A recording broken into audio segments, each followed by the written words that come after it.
بسم اللہ الرحمن الرحیم۔ السلام علیکم ورحمۃ اللہ وبرکاتہ۔ آج ہم انشاءاللہ تعالیٰ سورہ النبا کی آیت نمبر 21 سے 30 تک کی تلاوت کریں گے، اور آیت نمبر 21 سے 30 کو ایک ساتھ پڑھنے کی خاص وجہ یہ ہے کہ ان میں ایک ہی موضوع ہے، اور موضوع ہے جہنم، اور جہنم کی تفصیلات قرآن مجید میں آ، جن چند مقامات پہ دی گئی ہیں ان میں یہ ایک بہت اہم مقام ہے، اور اس میں ہم کچھ خاص باتیں دیکھیں گے۔ ایک تو یہ کہ جہنم کو جہنم کیوں کہتے ہیں، دوسرا یہ کہ جہنم میں کتنی سردی ہو سکتی ہے۔ آپ نے گرمی کا تو سنا ہوگا آگ کا، لیکن سردی کتنی ہو سکتی ہے۔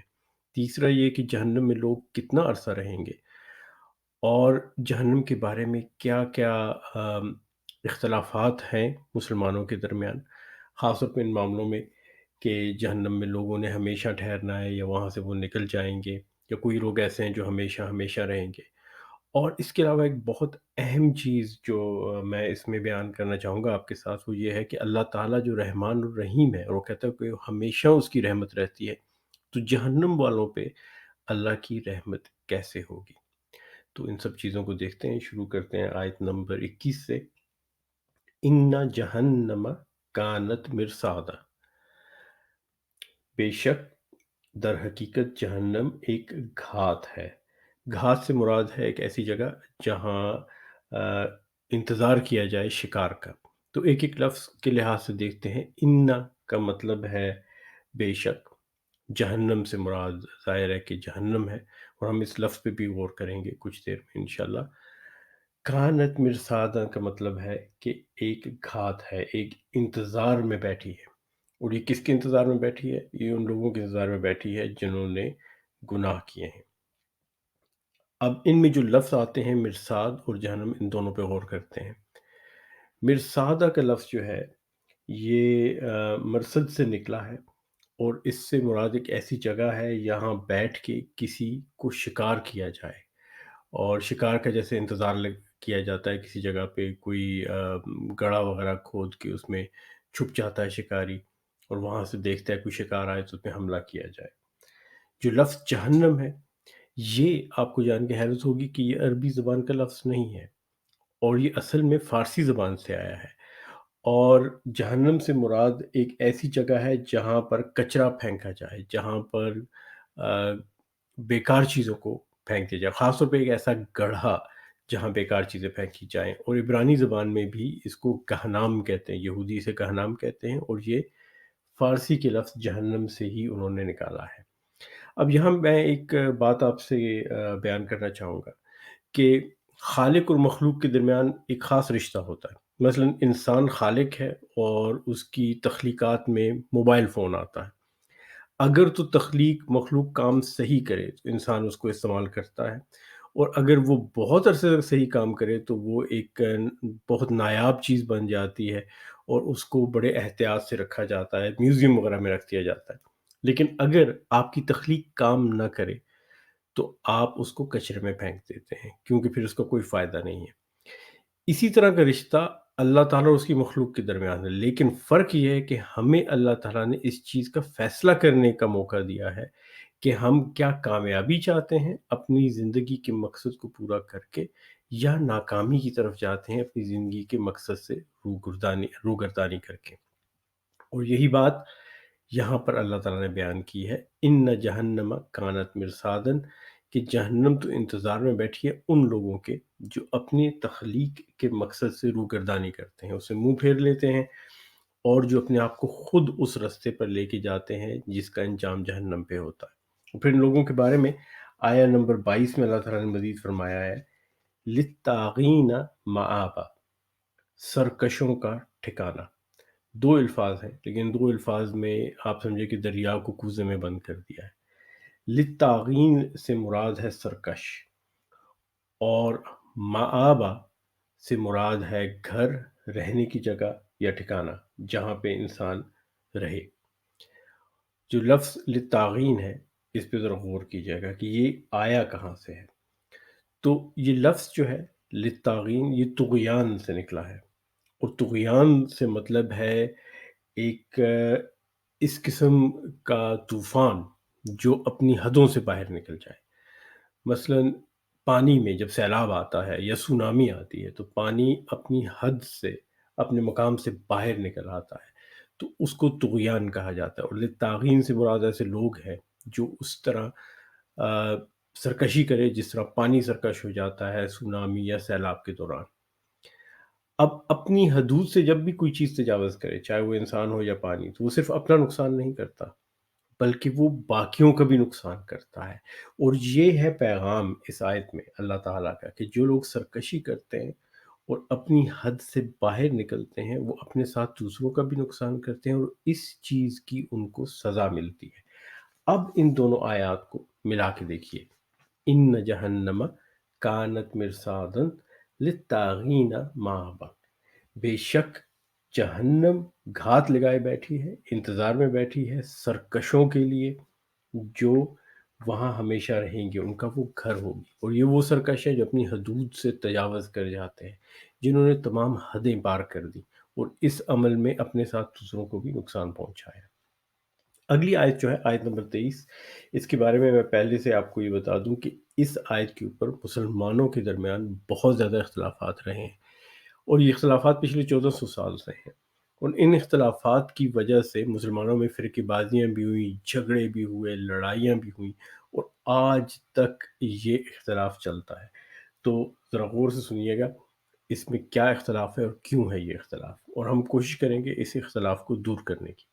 تو آیت نمبر 23 ہے، لابسین فیہا احقابا، تین الفاظ ہیں، لابسین فیہا احقابا، جس میں وہ مدتوں پڑے رہیں گے۔ یہ جہنم کی بات ہو رہی ہے۔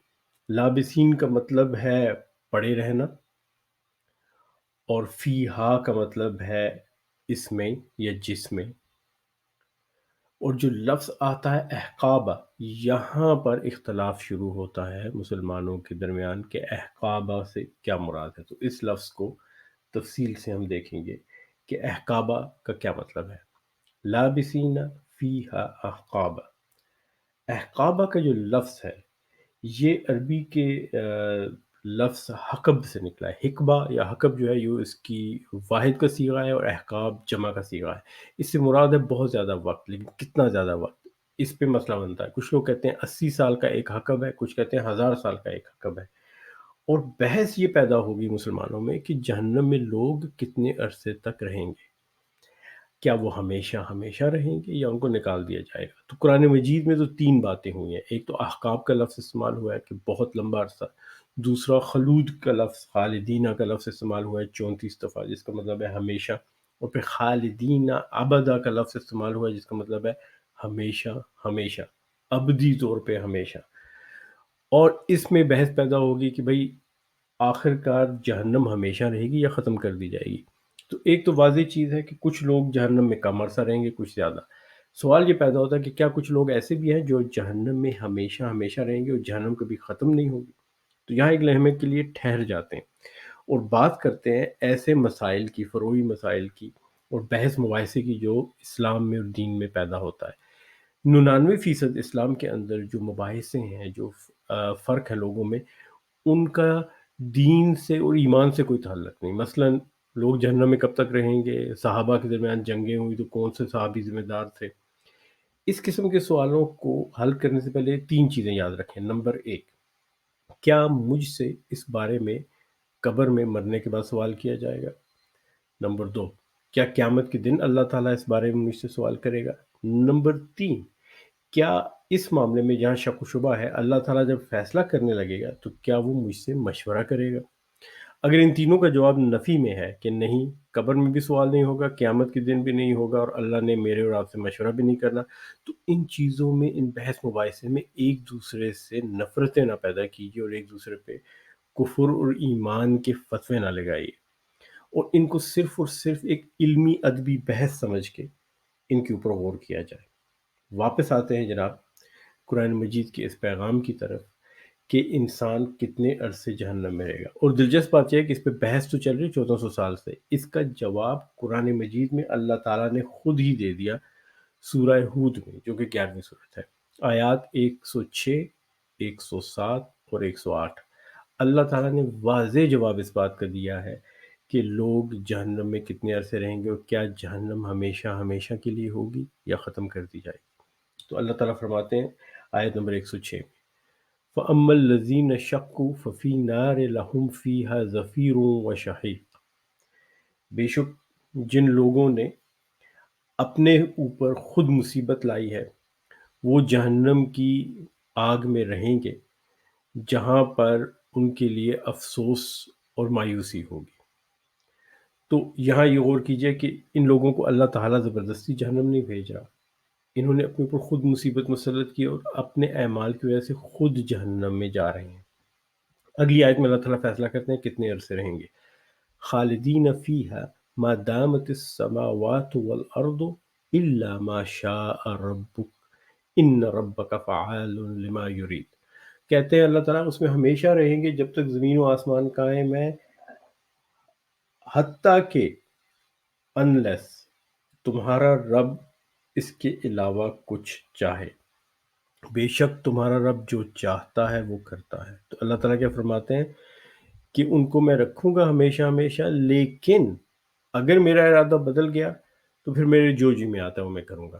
اور اگلی آیت نمبر 108 میں اللہ تعالیٰ مزید وضاحت کرتے ہیں، وَأَمَّا الَّذِينَ سُعِدُوا فَفِي الْجَنَّةِ خَالِدِينَ فِيهَا مَا دَامَتِ السَّمَاوَاتُ وَالْأَرْضُ إِلَّا مَا شَاءَ رَبُّكَ عَطَاءً غَيْرَ مَجْذُوذٍ، اور جن لوگوں نے نیکیاں کی ہیں وہ بھی خوشی کی زندگی گزاریں گے جنت میں ہمیشہ ہمیشہ کے لیے جب تک زمین و آسمان قائم ہے،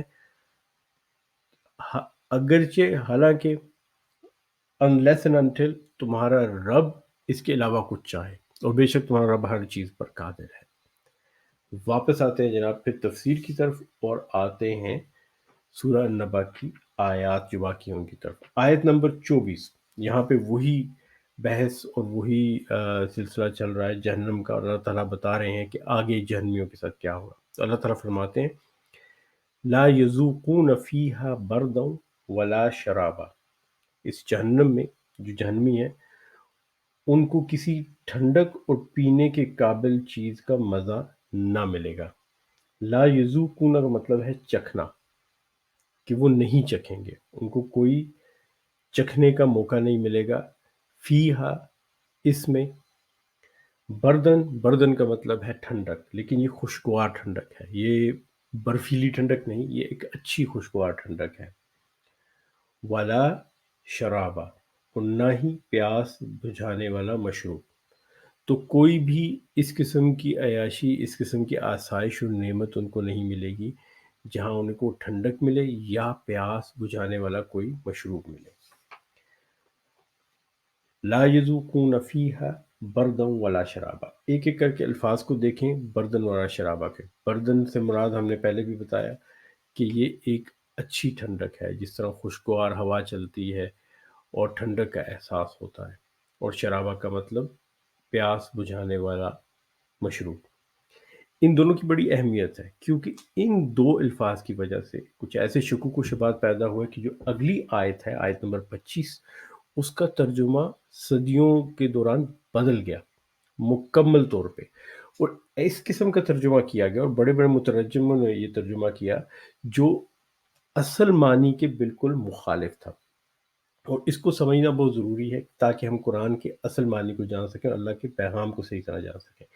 آیت نمبر 25، الا حمیما وغساقا، اب اس کا میں وہ ترجمہ کروں گا جو کہ اصل ترجمہ شروع میں کیا گیا تھا علماء نے بھی اور عربی جاننے والے لوگوں نے بھی۔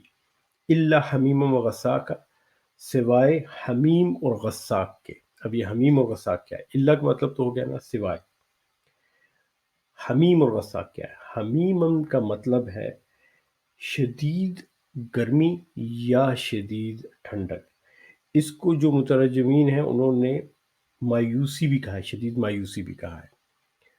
اور غساقہ کا مطلب ہے انتہائی گہری، تاریک اور برف کی طرح ٹھنڈی رات، آئس کولڈ ڈارکنیس، یہ ہے غساقہ۔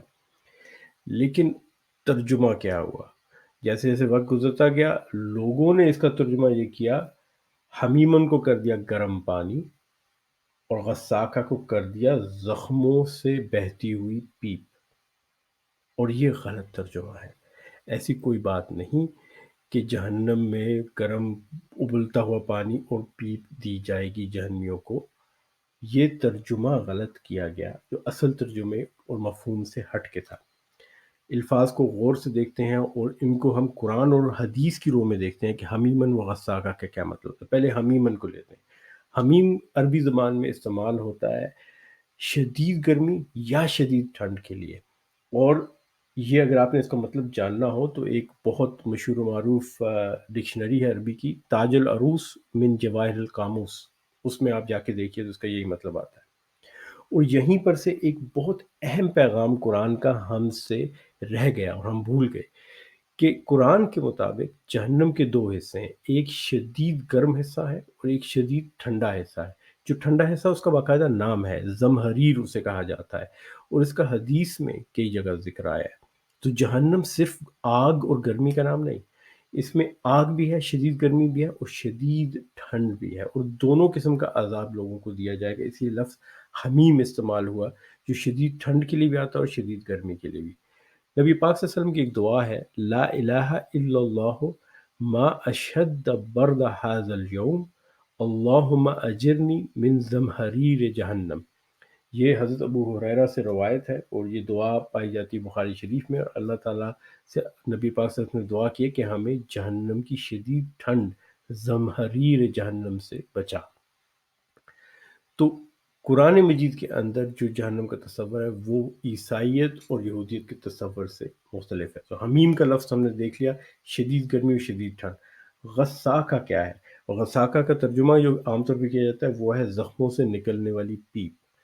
لیکن آپ اگر عربی زبان کی ڈکشنریوں میں دیکھیں، وہی تاج العروس جو ہے، جو سب سے مشہور عربی زبان کی ڈکشنری ہے، اس کے اندر آپ دیکھیں، اور جو ابتدائی دور کے علماء نے جو تفاسیر کی ہیں ان کے اندر دیکھیں، تو آپ کو یہ پتہ چلے گا کہ غساق کا مطلب ہے بہت گہری تاریکی والی، ٹھنڈی یخ بستہ برفانی ٹھنڈک والی رات، جس کو ہم اماوس کی رات کہتے ہیں، جس میں ہر طرف تاریکی ہوتی ہے۔ اور لفظ غساق اور غسقہ جو ہے یہ آپس میں ملتے جلتے ہیں۔ غسقہ جو ہے یہ ایک ورب ہے، فعل ہے، اس میں فعل ہے، اور اس کا مطلب ہے کسی چیز پہ انتہائی تاریکی چھا جانا اور سخت قسم کی سردی ہو جانا۔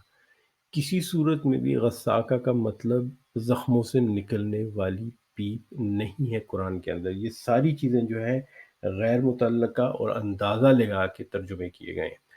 ثبوت کیا ہے؟ ثبوت قرآن مجید کے اندر ہے۔ آپ سورہ الفلق کو دیکھیں، 113ویں سورت ہم سب پڑھتے ہیں، سورہ ناس، سورہ الفلق۔ سورہ الفلق میں اللہ تعالیٰ کہتے ہیں بسم اللہ الرحمن الرحیم، قل اعوذ برب الفلق، میں پناہ مانگتا ہوں فلک کے آسمانوں کے رب کی، من شر ما خلق، ہر اس چیز کے شر سے جو اس نے تخلیق کی۔ اور پھر اگلی آیت، وَمِن شر غاسق اذا وقب، اور تاریک رات کے شر سے جب اس کی تاریکی چھا جائے۔ اس آیت پہ ذرا غور کیجئے گا، وَمِن شَرِّ غَاسِقٍ اذا وقب۔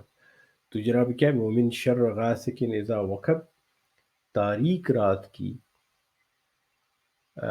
تاریکی جب وہ مکمل طور پر چھا جائے۔ غاسق اور غسقہ یہ وہی الفاظ ہیں جو یہاں پہ بیان ہوئے سورہ نبا میں۔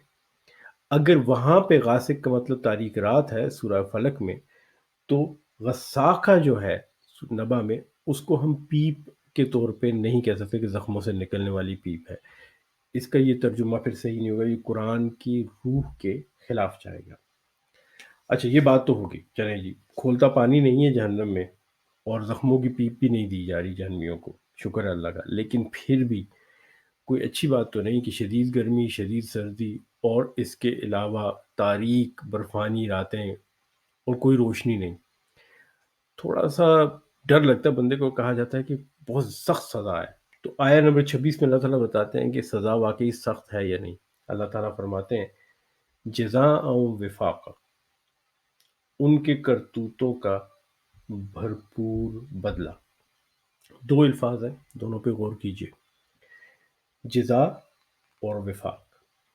جزا جو ہے اس سے مراد ہے کمائی اور اجرت۔ تو جو آپ نے اپنے عمل سے کمایا ہوتا ہے، جو آپ کام کر کے ایک چیز حاصل کرتے ہیں، اس کو کہا جاتا ہے جزا۔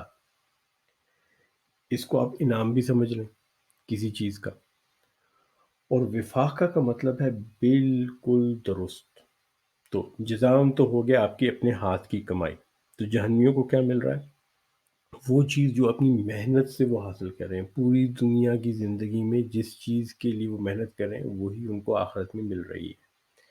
اور وفاقہ کا مطلب ہے کہ بالکل صحیح، جائز اور درست کمائی انہیں ملے گی، نہ کم نہ زیادہ۔ جو اجرت انہوں نے حاصل کی، جو انہوں نے کمایا، وہ پورے کا پورا اللہ ان کو دے رہا ہے، اس میں کوئی کمی بیشی اللہ تعالیٰ نہیں کر رہا۔ اور یہ اسلام کا سب سے اہم پیغام ہے کہ اللہ تعالیٰ جو بھی سزا دے رہا ہے وہ کسی غصے میں نہیں دے رہا، نفرت میں نہیں دے رہا۔ قیامت کے دن اللہ تعالیٰ تمام چیزوں کا عدل اور انصاف سے حساب کرے گا۔ جس طرح عدالت کے کٹہرے میں آپ کھڑے ہوتے ہیں، گواہ پیش کیے جاتے ہیں، آپ سے آپ کا مدعا پوچھا جاتا ہے، بھئی آپ کیا جسٹیفیکیشن دیتے ہیں، آپ نے یہ غلطی کیوں کی، کیا وجہ تھی، کیا عوامل تھے، اور پھر گواہ جو ہے وہ بتاتے ہیں کیا ہوا۔ اسی طرح اللہ تعالیٰ قیامت کے دن کرے گا۔ اور اگلی آیت میں اللہ تعالیٰ وجہ بتاتے ہیں لوگ کرتے کیوں ہیں گناہ۔ انہم کانوا لا یرجون حسابا، اس لیے وہ کسی بھی حساب کی توقع نہ رکھتے تھے۔ جو لوگ جہنم میں جاتے ہیں، یا جو لوگ بھی قانون توڑتے ہیں، جو فرض کیجئے سڑک پہ تیز گاڑی چلا رہا ہے، اسپیڈ لمٹ کو توڑ رہا ہے، کوئی چوری کر رہا ہے، کوئی ڈاکہ ڈال رہا ہے، وہ کیا سوچتا ہے؟ وہ یہ سوچ کے کر رہا ہوتا ہے کہ میں نے نہیں پکڑے جانا، کوئی دیکھ نہیں رہا، اس وقت کسی کو پتہ نہیں چل رہا۔ اور یہ وہ ذہنیت ہے جو انسان کو غلط کام پہ اکساتی ہے۔ انہم کانوا لا یرجون حسابا، کہ انہوں نے یہ سوچا تھا کہ ہمارا تو کوئی حساب ہی نہیں ہوگا، کوئی خدا نہیں ہے، کوئی یوم قیامت نہیں ہے، کوئی گواہ نہیں ہے، کسی چیز کا کوئی حساب نہیں رکھا جا رہا، تو جو جی میں آئے ہم کریں، اپنی ذات پہ بھی ظلم کریں، لوگوں پہ بھی ظلم کریں۔ اور پھر اگلی آیت میں اللہ تعالیٰ فرماتے ہیں کہ ہم نے تو ان کو نشانیاں دی تھیں، لیکن انہوں نے کیا کیا؟ وَكَذَّبُوا بِآيَاتِنَا كِذَّابًا، اور ہماری آیات نشانیوں کو انہوں نے بالکل جھٹلا دیا۔ اور یہ جو کذبو ہے نا، یہ تو آ جاتا ہے جھٹلانا، رد کرنا۔ بے آیاتنا، ہماری آیات کے ساتھ، ہماری نشانیوں کے ساتھ۔ کذابہ کا مطلب ہے مکمل طور پر کسی چیز کو رد کر دینا۔ تو دو بار جو اس میں دہرایا گیا کذبو اور کذابہ کے ساتھ، اس کا مطلب ہے کہ متواتر، ڈھٹائی سے، ضد پہ اکڑ کے، غیر متزلزل، لگاتار جھٹلانا۔ تو ایسا نہیں کہ ایک آدھ بار اللہ کی کسی نشانی کو دیکھا اور سمجھ نہیں آئی، یا اس کو آپ نے درگزر کر دیا، نہیں۔ یہ وہ لوگ ہیں جن کو بار بار اللہ اپنی نشانیاں دکھاتا ہے۔ اللہ کہتا ہے میں تمہیں اپنی ذات میں، تمہاری ذات میں بھی دکھاؤں گا، اور آسمانوں اور زمینوں میں تمہیں اپنی نشانیاں دکھاؤں گا، اور یہ سب دیکھ کے بار بار متواتر انہیں جھٹلاتے رہتے ہیں، اس لیے ان کو سزا دی جاتی ہے۔ اور پھر اللہ تعالیٰ ایک اور بات کہتا ہے اگلی آیت میں، جو کہ بہت ہی اہم ہے، اور اس کو ذرا سائنسی طور پہ پرکھیں گے۔ اللہ تعالیٰ کہتا ہے وَكُلَّ شَيْءٍ أَحْصَيْنَاهُ كِتَابًا، اور حال یہ تھا کہ ہم نے تو ہر چیز گن گن کر لکھ رکھی تھی۔ ان الفاظ پہ ذرا غور کیجئے، تین باتیں ہوئی ہیں یہاں پہ، وَكُلَّ شَيْءٍ، اور ہر چیز، ایک ایک چیز، وَكُلَّ شَيْءٍ أَحْصَيْنَاهُ، ہم نے اس کو بالکل حساب سے مکمل طور پہ رکھا ہوا تھا، کتابہ، ایک کتاب کے اندر۔ تو اللہ تعالیٰ کہتا ہے کہ ایک ایک حرکت، ایک ایک جنبش، ایک ایک عمل کا میں نے حساب کتاب میں رکھا ہے۔ اور یہ کیسے ممکن ہے؟ سائنسی طور پہ ایسا کیسا ہو سکتا ہے کہ کوئی ایسی کتاب ہو جس میں ایک ایک چیز کا حساب رکھا گیا ہو، ایک ایک جنبش، ایک ایک حرکت، ہاتھ بھی ہلے، آنکھ بھی جھپکے، زبان ہلے، قدم اٹھے، تو ہر چیز کا حساب۔ اور اللہ تعالیٰ کہتا ہے کہ ایسا ہے، بالکل ہے۔ تو آئے اسے سائنسی طور پہ دیکھتے ہیں، اور اسے پرکھ کے دیکھتے ہیں کہ سائنس پہ یہ چیز پوری اترتی ہے کہ نہیں۔ لیکن اس سے پہلے ذرا اس چیلنج کو مزید مشکل بناتے ہیں۔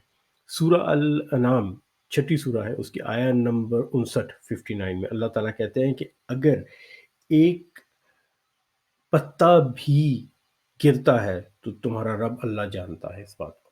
اب سوچئے دنیا میں کتنے درخت ہیں، کتنے پتے ہیں، جنگل ہیں، اللہ تعالیٰ فرماتے ہیں کہ ایک پتا بھی اگر گرے گا تو میں جانتا ہوں، مجھے اس کا پتہ ہے۔ اب یہ کیسے ممکن ہے؟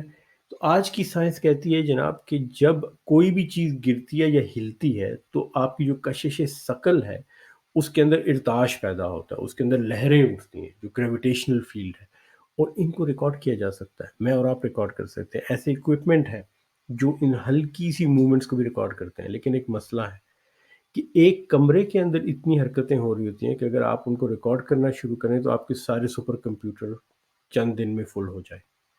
لیکن اللہ تعالیٰ کو یہ مسئلہ نہیں، اللہ تعالیٰ کے پاس تو 7 آسمان ہیں اور یونیورسز ہیں اور گیلیکسیز ہیں اور اتنی جگہ، اتنی سپیس ہے، لٹرلی اتنا سپیس ہے سپیس کہ وہاں اللہ تعالیٰ ہر قسم کا ریکارڈ رکھ سکتا ہے، اور قیامت کے دن یہ ہمیں دکھایا جائے گا۔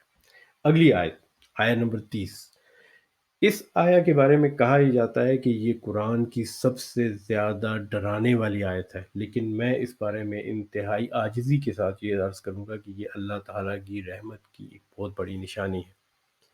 اب آپ کہیں گے یہ کیسے ہو سکتا ہے؟ ایک ایسی آیت جو قرآن کی سب سے ڈراؤنی آیت ہے وہ اللہ تعالیٰ کی رحمت کی سب سے بڑی عکاس کیسے ہو سکتی ہے؟ اس میں اللہ کی محبت اور رحمت کیسے آ سکتی ہے؟ تو چلیں دیکھتے ہیں کہ قرآن کی سب سے ڈراؤنی آیت میں اللہ تعالیٰ کی سب سے زیادہ محبت کیسے ہے۔ آیت ہے فذوقوا فلن نزیدکم الا عذابا، اب چکھو مزہ، ہم تمہارے لیے عذاب کے سوا کسی چیز میں ہرگز اضافہ نہ کریں گے۔ ایک ایک لفظ کو دیکھتے ہیں، غور کرتے ہیں اور دیکھتے ہیں اس میں اللہ کی رحمت کہاں ہے۔ فذوقوا کا مطلب ہے اب چکھو مزہ، اب ذائقہ اس کا دیکھو، خوب مزہ چکھو۔ فلن نزیدکم الا عذابا، اس کو اگر آپ بالکل عام فہم الفاظ میں سمجھنا چاہیں تو ہم تمہارے لیے عذاب کے سوا کسی چیز میں ہرگز اضافہ نہ کریں گے۔ اب یہاں پہ 2 سوال اٹھتے ہیں، ایک تو یہ کہ کیا اللہ تعالیٰ زیادہ عذاب دیں گے؟ جتنا جرم کیا اس سے زیادہ عذاب؟ یہ تو ہو نہیں سکتا، ابھی تو اللہ تعالیٰ نے کہا تھا جزاء وفاقہ کہ بالکل حساب کے مطابق جزا دی جائے گی، جس نے جتنا گناہ کیا ہے اس کو اتنا ہی ملے گا، اس سے زیادہ تو نہیں ہوگا۔ تو 2 چیزوں کو یاد رکھیے گا، 2 اصول، اگر ان 2 اصولوں کو سمجھ کے اس آیت کو پڑھا جائے تو انسان کو سمجھ آتی ہے اللہ کی رحمت کی۔ نمبر 1، قرآن میں اللہ تعالیٰ نے کئی جگہ پہ، مثلا سورہ نمبر 6 میں آیت نمبر 160 میں فرمایا ہے کہ جو کوئی ایک گناہ کرے گا اس کو سزا بھی ایک ہی کی ملے گی، کسی کے ساتھ کوئی ظلم زیادتی نہیں ہوگا۔ دوسری چیز، حدیث میں نبی پاک صلی اللہ علیہ وسلم نے فرمایا، حدیث قدسی ہے کہ اللہ تعالیٰ نے لکھا اور اپنے تخت پہ، عرش پہ اس چیز کو رکھ دیا کہ میری رحمت میرے غصے پہ حاوی ہے۔ یہ ابو ہریرہ نے صحیح بخاری میں یہ حدیث بیان کی ہے۔ تو ان چیزوں کو اگر آپ ذہن میں رکھیں کہ ایک تو سزا اتنی ہی ملے گی جتنا کہ گناہ ہے، سزا بڑھ کر نہیں دی جائے گی، اور دوسرا اللہ کی رحمت حاوی ہے غصے پہ۔ تو اب اس آیت کو پھر پڑھیے، فذوقوا فلن نزیدکم الا عذاب، اب چکھو مزہ اس چیز کا جو تم نے خود اپنے اوپر طاری کی، جو تم نے خود اجر اور کمائی کی، ہم تمہارے لیے عذاب کے سوا کسی چیز میں ہرگز اضافہ نہیں کریں گے۔ تو سزا اتنی ہی ملے گی جتنا گناہ ہوا، لیکن اللہ کہتا ہے میں ساری سزا ایک دم نہیں دوں گا، اور سزا کی جو شدید ترین حصہ ہے نا وہ پہلے نہیں دوں گا، پہلے میں چھوٹی سزا دوں گا اور آہستہ آہستہ سزا کو بڑھاؤں گا۔ کیوں؟ اس لیے کہ میرے رب کی رحمت اس کے غصے پہ حاوی ہے۔ غصے میں آپ ہمیشہ شدید ترین سزا سے شروع کرتے ہیں، لیکن اللہ کہتا ہے نہیں، میں ہلکی سزا سے شروع کروں گا، اس کو آہستہ آہستہ بڑھاتا رہوں گا تمہارے لیے۔ دیکھیں اس آیت میں بھی اللہ تعالیٰ کی رحمت پہ نہا ہے۔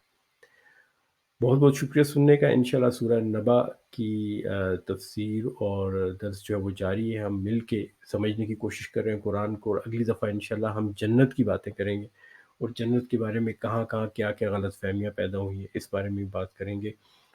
سب کو اپنی دعاؤں میں یاد رکھیے گا، اور خاص طور پہ ان سب لوگوں کا بہت بہت شکریہ جن کی وجہ سے یہ تفسیر ممکن ہوئی، اور خصوصاً ان سب کا شکریہ جن کے کہنے پہ اور جن کی ہمت دلانے پہ یہ سارا قرآن کے درس کا سلسلہ شروع ہوا۔ السلام علیکم ورحمۃ اللہ وبرکاتہ، اور اس پیغام کو جتنا آگے پہنچا سکیں ضرور پہنچائیے گا۔ جزاک اللہ خیر۔